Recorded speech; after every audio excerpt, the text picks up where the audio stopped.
Hey YouTubers, Death Magnetic 181 here. Got a 95 Blazer here that I just picked up.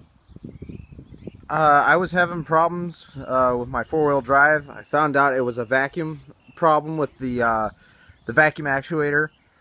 I got underneath the car and checked the little vacuum deal underneath the vehicle with where it's up by the transfer case. Uh, then I was having electrical problems with the switch, and here's what I found. Okay, the buttons that let's see, where is it?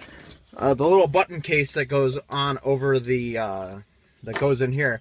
I took the whole thing apart, and I found that these little tabs. Let's see if we can get a better shot here. Focus in, focus in. Okay, these little metal tabs right here are the physical buttons. I pried them up and I was able to get them to work again. If you are having any electrical issues with your trying to get your vehicle back into two-wheel drive, which is what the problem I was having,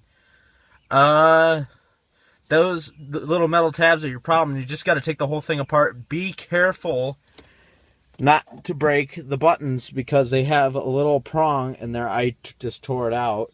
That little prong in there is what pushes the physical button.